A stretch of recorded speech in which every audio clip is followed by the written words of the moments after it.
আমার কুষ্টিয়ার বাড়ির নিচতলায় আর 3 তলায় ভাড়া থাকতো প্রশাসনের 2 জন। এই 5 তারিখের পর থেকে যে কোথায় পালিয়েছে ও আল্লাহ জানে আর তারা জানে, কারণ তারা এই কাজগুলো করেছিল, আমরা নিজেরা দেখেছি। এরা কাজ ঠিক করে। আমার সামনে কুষ্টিয়ায় 16 জন মানুষকে মেরে ফেলেছে আমার সামনে। এগুলো আপনারা না করলেও পারতেন, যাক যেভাবেই করেছিলেন। এখন তো স্বাভাবিক হতে আপনাদেরও সময় লাগবে।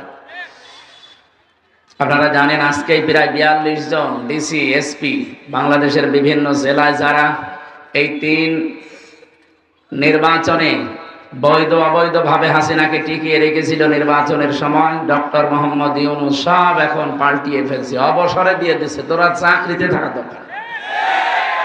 বলছে না আমি তো এখনো বয়স, বলে বয়স লাগবে না। চাচা এরশাদকে যেমন বলেছিল নির্বাচনের আগে যে আপনি অসুস্থ, বলছে কই আমি তো ভালো মানুষ। আরে না আপনি অসুস্থ। জোর করে ওনাদেরকে তাই করা হচ্ছে, কারণ ওনারা এরকম কিছু করেছে। হাসিনা একা একা কিছুই করতে পারতো না যদি এই প্রেতাত্মাগুলো তাকে সাহায্য না করত। গত 3 দিন আগে দেখেননি একটা ভিডিও ছেড়েছে হাসিনা ওখান থেকে, যে দোষ শুধু আমারই একা, আর কেউ কিছু করেনি। আমার ছোট বোন যে ৭৬,০০০ কোটি টাকা মেরে খেলো, সেখানে কিছু বলেন না। সবই দোষ আমার, আমার বোনের তো কেউ কিছু বলে না, তারও তো দোষ আছে। কি আপনাদের এটা কোন জেলা বিভাগ? এই বিভাগে আর একটা জেলা আছে পাবনা। পাবনা এই বিভাগে না? ওখানে রূপপুর পারমাণবিক কেন্দ্র। এই জায়গা থেকে হাসিনার এই বোন একটা প্রকল্প থেকে ৭৬,০০০ কোটি টাকা চুরি করেছে। একটা যদি এই হয়, আর বাংলাদেশে আরো কত বলেন তো কি করেছে আপনি চিন্তা করতে পারেন? প্রতি বছরে বছরে তো এমনি ৪২,০০০ কোটি টাকা পাচার হতো। আর এক জায়গা থেকে যদি এই হয়, ইসলামপন্থী মানুষেরা এই দেশে একটা ব্যাংক দাঁড় করিয়েছিল, এই নিকৃষ্ট মানুষগুলো সেখান থেকেও ৭৫,০০০ কোটি টাকা চুরি করেছে। হাত দেবেন কোন জায়গায়? যেটা ভালো মনে করতাম দরবেশ, ওটা ৩৬,০০০ কোটি টাকা চুর। দরবেশ যদি এই হয়, তাহলে শয়তানগুলো কি করেছে? আর এক একজনের মন্ত্রীর বাড়ি হচ্ছে ৬২০টা।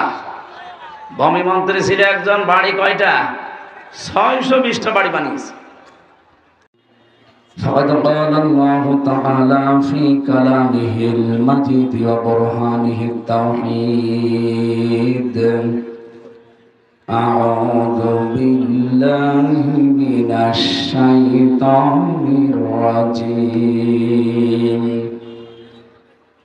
بسم الله الرحمن الرحيم.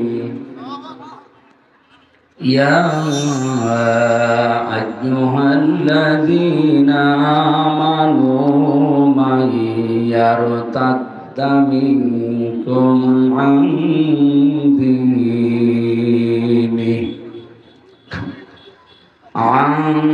دينه فسوف يأتي الله بقوم يحبهم ويحبونه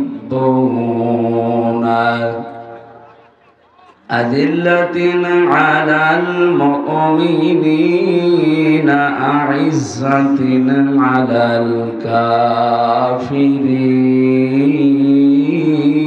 الكافرين ذلك فضل الله يؤتيه من يشاء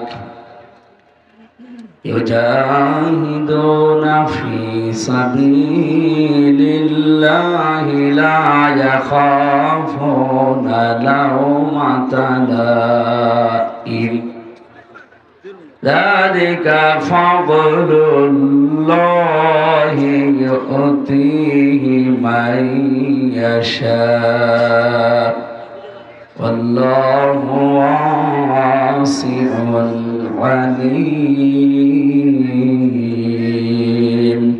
اللهم صل على محمد وآله وصحبه وبارك وسلم. আলহামদুলিল্লাহ।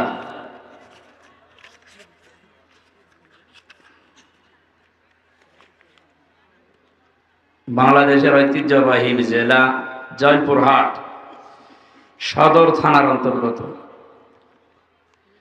তোলাট ও হাতিগাড়া ঈদগাহ ময়দানে ঐতিহাসিক তাফসীরুল কোরআন মাহফিলের স্বনামধন্য সভাপতি বিশিষ্ট আলেমে দ্বীন জনাব মাওলানা আব্দুস সালাম, হাজারো আলেমের উস্তাদ, সারা জীবন জ্ঞানের আলো ছড়িয়েছেন। হায়াতে তাজ্জেবা সিহাতে কুল্লিয়া কামনা করছি, আল্লাহ যেন দান করেন। সহ সভাপতি সোফার হাতিগাড়া দাখিল মাদ্রাসার মাওলানা হাবিবুর রহমান, আতালাল্লাহু উমরাহু ওয়া বারাকাল্লাহু ফি হায়াতি, বলেন আমিন। প্রধান অতিথি বাংলাদেশ জামাত ইসলামী জয়পুরহাট জেলা শাখার শ্রদ্ধাভাজন জেলা আমির, বিশিষ্ট রাজনীতিবিদ, সমাজসেবক ডাক্তার ফজলুর রহমান সাঈদ, আতালাল্লাহু উমরাহু ওয়া বারাকাল্লাহু ফি হায়াতি। এ মাহফিলের এতক্ষণ যিনি কথা বললেন চুয়াডাঙ্গা থেকে আগত মুফাসসিরে কোরআন মাওলানা আবু বকর সিদ্দিক, মাওলানা আনোয়ার হোসাইন, মাওলানা সানোয়ার হোসাইন সাইফি, বিশেষ অতিথিবৃন্দ, অনেকগুলো মানুষের নাম দিয়েছেন আপনারা, বিশেষ করে অ্যাডভোকেট মামুনুর রশিদ, সহকারী সেক্রেটারি বাংলা জামাত ইসলামী জয়পুরহাট জেলা শাখা, মাওলানা ইমরান হোসেন, জনাব মোহাম্মদ বেলাল মোল্লা, জনাব আরমান আলী, মাওলানা মুস্তাফিজুর রহমান, জনাব মাওলানা নোবাইনুর রহমান, জনাব সাইফুল ইসলাম আনোয়ার হোসেন সহ নাম না জানা অন্যান্য ওলামা ইকরাম এ মাহফিলে উপস্থিত হচ্ছেন। কিছুক্ষণের ভেতরে আপনাদের নওগাঁ জেলার সম্মানিত এসপি, এটা জয়পুরহাট জেলা, শ্রদ্ধাভাজন ব্যক্তিত্ব, কারণ একটা জেলা চালায় ডিসি আর এসপি, ওরা জেলাকে যিনি কন্ট্রোল করেন প্রশাসনিকভাবে, তিনাদের ভেতরে অন্যতম একজন জনাব আব্দুল ওয়াহাব, এসপি জয়পুরহাট জেলা।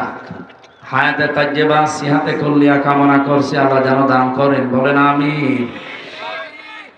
মাহফিলে উপস্থিত হচ্ছেন আপনাদের এই সদর থানার সম্মানিত অফিসার ইনচার্জ জনাব নুরে আলম ওসি সাহেব। এলাকার কৃতি সন্তানের জন্য দোয়া করছি, যিনি এমবিবিএস ডাক্তার জনাব ডাক্তার ইশতিয়াক হোসাইন, মঞ্চে বসা ওলামা ইকরাম। এই আপনারা যদি কথা বলবেন আমরা তুলে দিলেন কেন? হ্যাঁ, সবাই মিলে কথা শুরু করুন। কথা বলা যাবে না ভাই, যেভাবে যে থাকে থাক, যার যেভাবে ভালো লাগে লাগুক। ও যদি শুয়ে পড়ে ভালো লাগে শুয়ে পড়ে, কত জায়গা আছে না শুয়ে পড়ে। মঞ্চে বসা ওলামা ইকরাম, সামনে বসা মুসলমান ভাইরা, পর্দার আড়ালের সম্মানিতা মা এবং বোনেরা, প্রশাসনের ভাইরা যারা এসেছে, যদি চেয়ার থাকে পাটি থাকে ওনাদের একটু বসতে দেন। সম্মানিত মানুষদের সম্মান করা লাগে। নবীজি হযরতে ওমর ফারুক রাদিয়াল্লাহু তাআলা আনহু, যার নাম শুনলে ওই জামানায় মানুষ ভয় পেত। এই লোকটা যখন কাফের ছিল, আল্লাহর নবীকে হত্যার জন্য এসেছিল, অথচ নবী নিজের চাদর দিয়ে বললেন বসো। এখানে সম্মানিত মানুষ যারা আসে,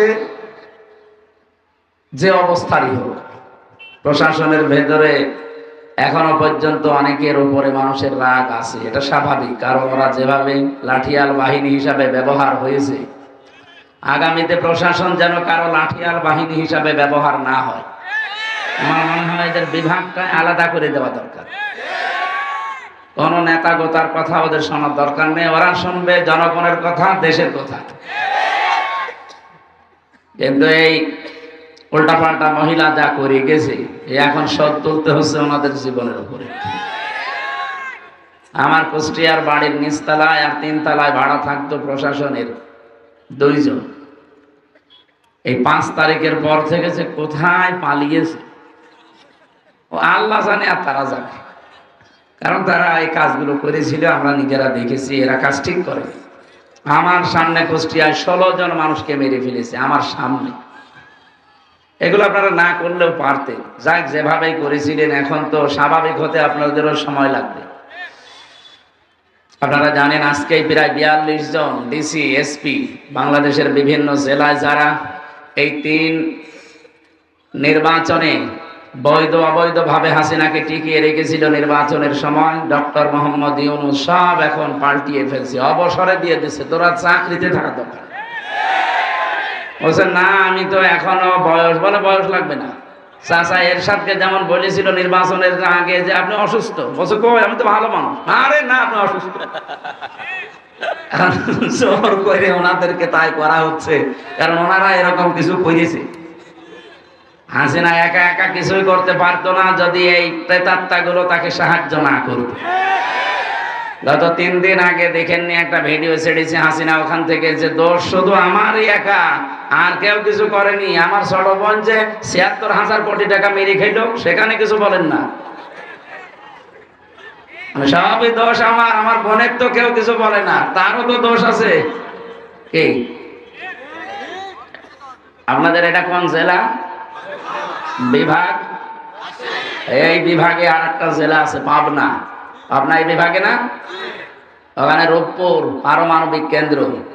এই জায়গা থেকে হাসিনার এই বোন একটা প্রকল্প থেকে ৭৬,০০০ কোটি টাকা চুরি করেছে। একটা যদি এই হয়, আর বাংলাদেশে আরো কত বলেন তো কি করেছে, আপনি চিন্তা করতে পারেন? প্রতি বছরে বছরে তো এমনি ৪২,০০০ কোটি টাকা পাচার হতো। আর এক জায়গা থেকে যদি এই হয়, ইসলামপন্থী মানুষেরা এই দেশে একটা ব্যাংক দাঁড় করিয়েছিল, এই নিকৃষ্ট মানুষগুলো সেখান থেকেও ৭৫,০০০ কোটি টাকা চুরি করেছে। হাত দেবেন কোন জায়গায়? যেটা ভালো মনে করতাম দরবেশ, ওটা ৩৬,০০০ কোটি টাকা চুর। দরবেশ যদি এই হয়, তাহলে শয়তানগুলো কি করেছে? আর এক একজনের মন্ত্রীর বাড়ি হচ্ছে ৬২০টা। ভূমি মন্ত্রী ছিল একজন, বাড়ি কয়টা? ৬২০টা বাড়ি বানিয়েছে।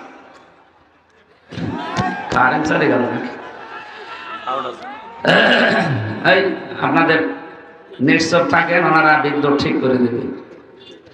সুবহানাল্লাহ আলহামদুলিল্লাহ লা ইলাহা ইল্লাল্লাহ। যারা রাস্তাঘাটে আছেন, এখনো বিভিন্ন জায়গায় বসে আছেন, গল্প গুজবে আছেন, আমরা সময় বেশি নেব না ভাই। রাত 10টার পরে আমার জেগে থাকা নিষেধ ডাক্তারের পক্ষ থেকে। তারপরও আপনাদের কারণে আজকে দেরি হয়ে গেল। একটু আসেন, আমরা খুব তাড়াতাড়ি শেষ করে দেবো ইনশাআল্লাহ।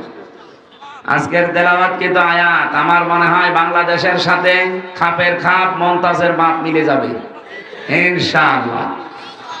আজকে আমি মিলাবো কোরআনের এই আয়াতটাকে আমাদের এই ৫৬,০০০ বর্গ মাইলের সাথে। না, এটাও বন্ধ হয়ে গেল। এখানে দাঁড়িয়ে আছেন কেন? বসেন এক জায়গায়, বসেন। ও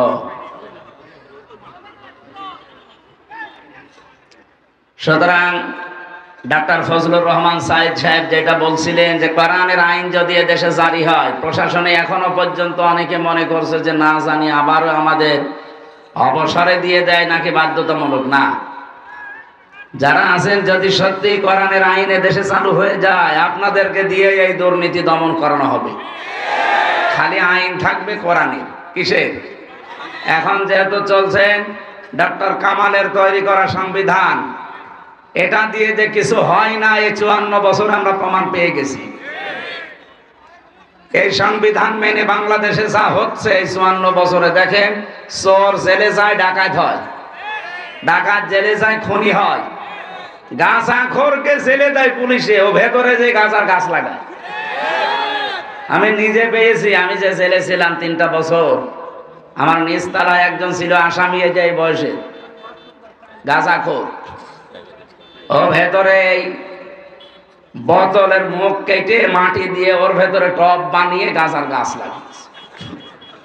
জেলার তো হিন্দু মানুষ দেবদুলাল এসে বলছে, এই বেটা, তুই গাঁজার গাছ এই বীজ পেলি কোথায়? বলছে, স্যার, আমি ওই যে মামলার হাজিরা দিতে গিয়েছিলাম কোর্টে, আর আমারও তো অনেক বন্ধু বান্ধব আছে, তারা আসার সময় 1 পোটলা গাঁজা দিয়েছিল, বীজ, ওইটা আমি এই মুখের ভেতরে রেখে দিয়েছিলাম। এরপরে আমার মেশিং এ ধরতে পারে না, ওইটা নিয়ে এসে লাগিয়েছি আজ 2 মাস আগে। আপনি দেখেন গাছার গাছ কত বড় বড় হয়েছে। জেলারে বলছে শয়তান, ধরে পুলিশ গাঁজা খাওয়ার কারণে ধরে জেলে দিল, আর তুই এর ভেতরে এসে গাঁজার গাছ লাগালি, তোরে তো এখন স্বর্গে দেওয়া লাগবে। ডাক্তার কামালের তৈরি করা সংবিধান দিয়ে গাঁজাখোর ভালো হবে না, আরো গাঁজার গাছ লাগাবে। এক কথা বলে না কেন? সত্যি যদি এদেশে সব মুক্ত করতে চান এইটা লাগবে। এখানে আল্লাহ 73টা ধারা দিয়েছেন সূরা ফুরকানের ভেতরে। যদি এই ধারাগুলো বাংলাদেশের সংবিধানে সংযোজন করা হয় 17 বার, কি বারবার ঝামেলা হলে তো সমস্যা। 17 বার এই বাংলাদেশের সংবিধান কাটা ছেঁড়া হয়েছে, পরিবর্ধন হয়েছে শান্তি পাওয়ার জন্য। পেয়েছি আমরা? বলেন বলেন।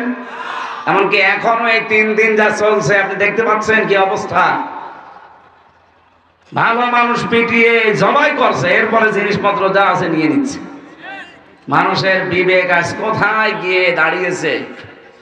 গত পরশুদিন একটা ঘটনা দেখলাম, এই যে ঢাকা থেকে ভাঙ্গা পর্যন্ত যে হাইওয়ে, এখানে একটা বাস উল্টিয়ে যাবার পর একটা লোক তার পা কেটে পড়ে গেছে, হাত কেটে পড়ে গেছে।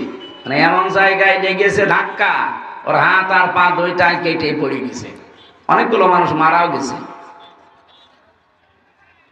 যারা সাহায্য করার জন্য ডাক দিচ্ছে, কিছু মানুষ এগিয়ে গেছে, যাবার পরে ওর যেহেতু হাত নেই পা নেই, আর ও তো চিৎকার করছে, রক্ত ফিনকি দিয়ে বের হচ্ছে। ওই লোকটা যে পকেট থেকে মোবাইলটা নিয়েছে, পকেটে টাকা ছিল কিছু, ওই টাকাগুলো নিয়েছে। ও মনে করছিল যে আমারে মনে হয় ও লোকটা সাহায্য করবে, বাসের নিচ থেকে টেনে বের করবে, অথচ আমার এই মোবাইল আর টাকা নিয়ে চলে গেল। আপনি বলেন তো মানবতা কোথায় গিয়ে দাঁড়িয়েছে? আর আমার মনে হয় এই ফেব্রুয়ারি মাসের 5 তারিখের পরে সাবেক অবৈধ মেয়র এই জাহাঙ্গীর আলম গাজীপুরে এই শয়তানটাই ঘোষণা দিয়েছে যে আমাদেরকে দিনের বেলা আপনারা চলতে দেন না, রাতেও আপনাদের ঘুমাতে দেব না। এরপর থেকে দেশটা অস্থিতিশীল তৈরি হয়ে গেছে। এরকম যারা আছে, অপারেশন ডেভিল হান্ট চলছে। কি করছেন কি আপনারা? যেখানে থাক পৃথিবীর ওখান থেকে ওরে কবর দেওয়া লাগবে, তাছাড়া এদেশ শান্ত হবে না। যদিও আজকে থেকে যৌথ বাহিনী আবার চলছে, আরো কড়া হওয়া দরকার আপনাদের। জিহাদ আমরা মনে করে শুধু বোমা মারা না, অন্যায় যেখানে প্রতিবাদ সেখানে, এর নামই জিহাদ। এজন্য প্রশাসনের ভাইরা যারা এসেছেন, আপনাদের অনেকের মন খারাপ থাকে এখনো, যে না এত কিছু করি। হ্যাঁ, ওদের কষ্ট আছে ভাই, 24 ঘন্টা ওদের ডিউটি পালন করা লাগে। কারণ আমার নিজের দোলা ভাই, আমার বাবাও তো ছিল, উনি আর চাকরি করে নাই, তো দোলা ভাইটা এখনো আছে। ওদের যে কাজ আমি দেখি, ওদের 7 ঘন্টা 8 ঘন্টা ডিউটি বলে কিছু নেই, ওদের 24 ঘন্টায় ডিউটি। প্রশাসনে যারা আছে এদের যে ডিউটি কয় ঘন্টা? 24 ঘন্টায়। টয়লেটে বসে আছে, যদি বাঁশিতে পড়ে ও অর্ধেক করে দৌড়ে দেওয়া লাগবে, এমন একটা দায়িত্ব। এই জন্য প্রশাসনে যারা আছেন, যে বিভাগেই হোক, যদি বিডিআর বলেন, আর্মি বলেন, পুলিশ বলেন, যে বাহিনীতে আপনারা আছেন, শুধু চাকরি মনে করবেন না, এটা একটা ইবাদত। কারণ 2 প্রকার চোখকে আল্লাহ জাহান্নামের আগুনে দেবে না। 1 প্রকার যারা আল্লাহর ভয় কাঁদে, 2 প্রকার যারা মানবতার জন্য রাত জেগে পাহারা দেয়। আজকে ওরা থানায় বসে থাকলে এতগুলো মানুষ আপনারা এক জায়গায়, যদি একটা অঘটন ঘটে যায়, কন্ট্রোল করার জন্য প্রশাসন এসেছে। ধন্যবাদ জানাচ্ছি তাদেরকে। দল মত নির্বিশেষে, বিশেষ করে আয়োজনে যারা সম্পৃক্ত, এলাকার মানুষকে নিয়ে বিশাল কোরআনের অনুষ্ঠানে যারা আঞ্জাম দিলে, সবাই আল্লাহর দরবারে শুকরিয়া আদায় করেন নাকি ভগবানের কাছে? হ্যাঁ, আল্লাহর দরবারে বলেন আলহামদুলিল্লাহ। খলাকাল ইনসান আল্লামাহুল বায়ান। আল্লাহ বলেন আমি মানুষ বানিয়েছি আর মানুষের কথা বলা আমি শিখিয়েছি। যদিও আমাদের কথা এই 15.5 বছরে অদৃশ্যভাবে প্রায় বন্ধই করে রেখেছিল। বাক শক্তি দিয়েছেন কে? অথচ আল্লাহর এই বান্দাদের কণ্ঠনালী চেপে ধরেছিল এক প্রকার শক্তি। সেই শক্তিকে আল্লাহ সমূলে ধ্বংস করে দিয়েছেন। ফাকতিয়া দাবিরুল কওমিল্লাযিনা যালামু, জালেমদের শিকড় কাটা হয়ে গেছে। কেটেছে কে? না না, আপনি আলেম। এখানে যারা আলেম আছে জিজ্ঞাসা করেন কতিয়া, এটা মসুর, এর ফাইল বা কর্তা জানা নেই। জালেমদের এই বাড়ি ঘর ভাঙলো কে, ওদের ক্ষমতা থেকে নামাইলো কে, কেউ জানে না। ছাত্র জনতা একটা উসিলা, কে করেছে কেউ জানে না। এই জন্য সারা দেশের দিকে তাকান, জালেমদের বাড়ি ঘর আবার এই ফেব্রুয়ারির 5 তারিখে নতুন করে আরেকটা আযাবুল বুলডোজার গেল। কোন আযাব? আযাবুল বুলডোজার। খালি উস্কানি দেবে, এরকম একটা করে আযাব নাজিল হবে। এই জন্য যারা আছেন পালিয়ে অন্তত আর উস্কানি দিয়েন না, যেটুকু আছে এটুকু আবার হারিয়ে যাবে। এক উস্কানিতে 32-33 হয়ে গেছে, এক কথা বলেন না কেন? আবার দেবেন 34 হয়ে যাবে। এই জন্য আশা করছি ওনারা যেন উস্কানি আর না দেয়, আর আমরাও পাগলের মতো উস্কানিতে যেন পা না দেয়। প্রশাসন কিন্তু এখন আর আগস্টের 5 তারিখের আগে নেই, এখন ফেব্রুয়ারির 24 তারিখ চলছে। কে কথা বলে না কেন? উস্কানিতে পা দিয়ে যদি ওদের গোয়েন্দা নজরে ধরা পড়ে, এমন পিটানো পিটাবে না, পেছনে একেবারে গোপালগঞ্জের মতো লাল হয়ে যাবে। পিটিয়েছিল কিছুদিন আগে, দেখেননি? ওই সময় শুনতাম গোপালগঞ্জ থেকে ঢাকায় আসবে, বসে আসলে 300 টাকা, দাঁড়িয়ে আসলে 1000 টাকা। কিভাবে বসবে কায়দা নেই। এই জন্য আমরা সতর্ক করছি, আগামীতে কারো ফাঁদে যেন কেউ পা না দেয়। 27টা ষড়যন্ত্র অলরেডি এই আগস্টের 5 তারিখের পরে 6.5 মাসে হয়ে গেছে। 27টা চিন্তা করেছিল ওরা, কোন সময় আনসার লিগ দিয়ে, কোন সময় হেলমেট লিগ দিয়ে, কোন সময় রিকশা লিগ দিয়ে, বিভিন্ন কায়দা করতে করতে এই যে এখন এই 2-3 দিন চলছে আর একটা। রাখাল রাহানা কি নাম যেন শয়তানের, আমাদের নবীজিকে গালি দিয়েছে। কি কথা বলেন না কেন? এ লোকটার সাহস হয়তো না, ওকে কেউ দিয়ে করাচ্ছে, আর ওকে কে করাচ্ছে আমরা কিন্তু জানি। এই উগ্রপন্থী কিছু দাদা আছে, তারা এখনো পর্যন্ত বিভিন্ন ছদ্মবেশ নিয়ে দেশে আছেন, আমরা তাও জানি। তাদের ফাঁদে পা দিয়ে দেশটাকে আবার অশান্ত করার চেষ্টায় আছে। বিশ্বের মোড়লদের কাছে দেখাবেন যে বাংলাদেশে দেখেন এই যে জঙ্গি আবার মাথা ছাড়া দিচ্ছে, অথচ এই দেশে যে জঙ্গি নেই তার প্রমাণ আর 7 মাস। এই 7 মাসে একটা জঙ্গি ধরা পড়েছে? কোন জঙ্গি নাটক হয়েছে? হবে কি করে? কারণ জঙ্গির নাটক যে লিখবে সেই তো পালিয়েছে, আর যাদের দিয়ে করাবে তারাও পালিয়েছে। এই জন্য এই দেশে জঙ্গি বলে কিছু নেই। 2-1 একটু উগ্র আছে, তারা এই দেশে এখন বাইরে নেই। আমি ভেতরে যে একজনকে পেয়েছিলাম, ও আছে আল্লাহর দলের সভাপতি আব্দুল মতিন। বললাম, ভাই আপনি সারা দেশের আল্লাহর দলের সভাপতি, সেক্রেটারি কে? বলছে আমার ছেলে। আমি আমার সভাপতি, ছেলে আমার সেক্রেটারি, সারা দেশে আমার আর কেউ নেই, আমরা বাপ বেটা 2 জন। এই হচ্ছে জঙ্গি। পুরাটা মিথ্যা বানোয়াট ভাবে তৈরি করে নিজেরাই নিজেদেরকে, মানুষদেরকে ধরে নিয়ে 2 মাস 5 মাস 1 বছর ওই মাটির নিচে আয়না ঘরে রেখে দিত, হঠাৎ করে তুলে বলতে যে বিশাল জঙ্গি ধরা পড়িস। আল্লাহ আমাদেরকে হাতে ধরে বাঁচিয়েছে। জালেমদের শিকড় যেহেতু আল্লাহ কেটে দিয়েছে, এমনকি জালেমদের বাড়ি ঘর পর্যন্ত আপনি তাকিয়ে দেখেন নিশ্চিহ্ন হয়ে গেছে জালেমদের সবগুলো। আমার কুষ্টিয়ার হানিফের বাড়ি মাটির সাথে মিশিয়ে দিয়েছে কে? কেউ জানে না। আর এখন মামলা দেবেন কারণ আমি খুঁজেও পাবেন না, কারণ ফাইল কর্তা জানা নেই। যে যেভাবে পারে, আমার মনে হয় ফেরেশতারা ভেঙেছে। কোরআনে কারিমে রব্বুল আলামিন জানিয়েছেন, ফাতিলকা বুয়ুতুহুম খাওফিয়াতাম বিমা যালামু ইন্না ফি যালিকা লাআয়াতাল লিকাওমিন ইয়ালামুন।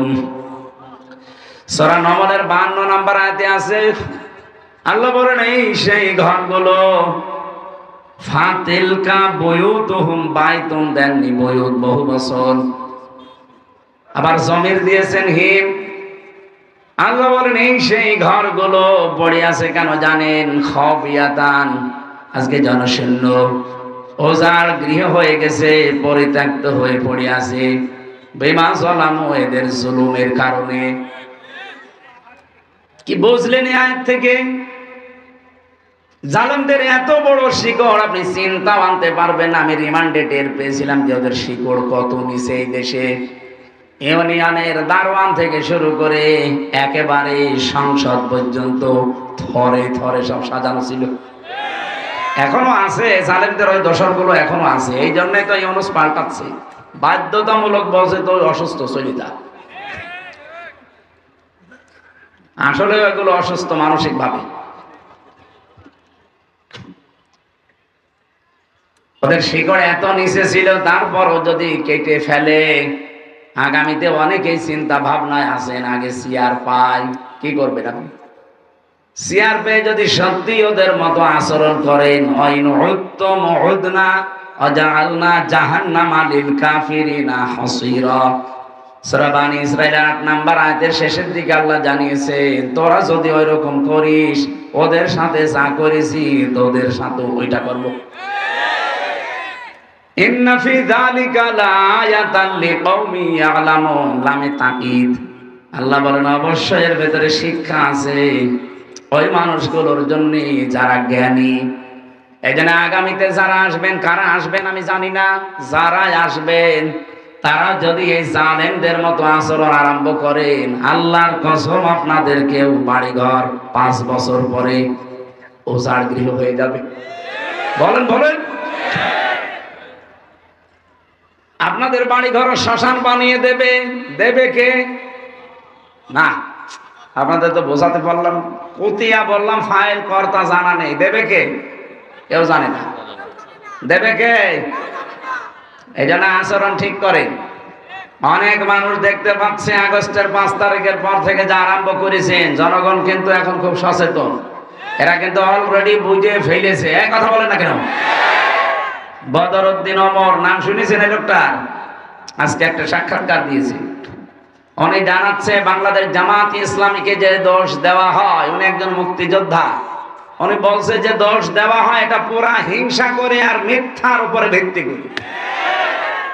এই জন্য আমার বানানো কথা না, আপনি ওনার কাছে জিজ্ঞাসা করেন কেন এই কথা বলল। একটা মানুষের হিংসার বশবর্তী হওয়ার কারণে এই দেশে 18 কোটি মানুষ আমরা জিম্মি ছিলাম, বিচার ব্যবস্থা পর্যন্ত। আমি নিজে তো ভিকটিম, নিজে টের পেয়েছি। 3টা বছরে মামলা আমার 30 বারের উপরে উঠেছিল, সিএমএম কোর্ট, জজ কোর্ট, হাইকোর্ট মিলে, কিন্তু না হয়নি। অথচ ওরা সারা দেশে কি বলতো যে বিচার ব্যবস্থা স্বাধীন। এই স্বাধীন ঠনকো একটা